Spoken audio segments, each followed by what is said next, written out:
Shalom saudara, puji Tuhan hari ini kita berjumpa kembali dalam Good News. 2 Korintus 5 ayat 17 berkata, jadi siapa yang ada di dalam Kristus, ia adalah ciptaan baru. Yang lama sudah berlalu, sesungguhnya yang baru sudah datang.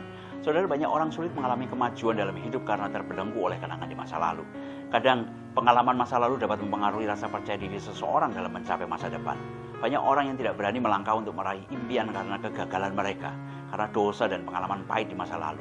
Padahal apa yang di belakang itu sudah berlalu dan tidak akan terulang lagi. Ada yang berkata untuk mencapai masa depan, kita harus move on dari masa lalu. Kekristenan juga mengajarkan move on, saudara. Dalam Alkitab ada satu peristiwa yang terjadi di mana Tuhan melarang seseorang untuk menoleh ke belakang. Peristiwa Sodom dan Gomora mengingatkan kita kepada istri Lot. Istri Lot ini berubah menjadi tiang garam hanya karena menoleh ke belakang. Sebenarnya kesalahannya bukan hanya karena menoleh ke belakang saja, tetapi karena ia tidak bisa move on dari kotanya yang dihancurkan oleh murka Tuhan. Ia berpaling karena hatinya masih melekat pada kotanya itu.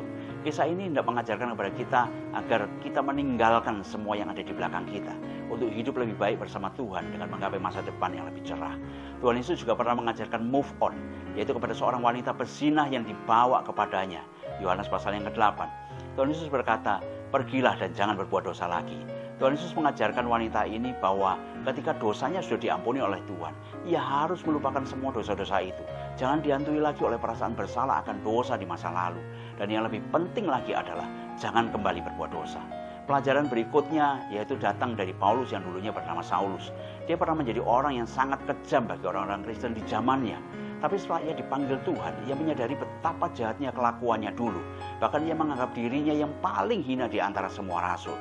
Lalu apakah Paulus hanya tinggal menyesali perbuatan masa lalunya saja? Tidak, saudara. Ternyata Paulus melupakan apa yang telah ada di belakangnya dan mengarahkan dirinya kepada apa yang ada di hadapannya. Ia berlari-lari kepada satu tujuan, yaitu panggilan surgawi dari Allah.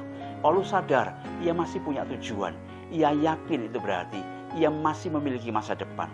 Setelah meninggalkan dosa masa lalunya, ia kembali mengarahkan pandangannya ke depan karena ia masih ada tujuan yang harus ia capai. Saudara, kiranya ketiga contoh pelajaran move on dari Alkitab tadi membuat kita mau meninggalkan masa lalu dan fokus kepada masa depan yang Tuhan sudah sediakan. Selamat move on, Tuhan Yesus memberkati saudara.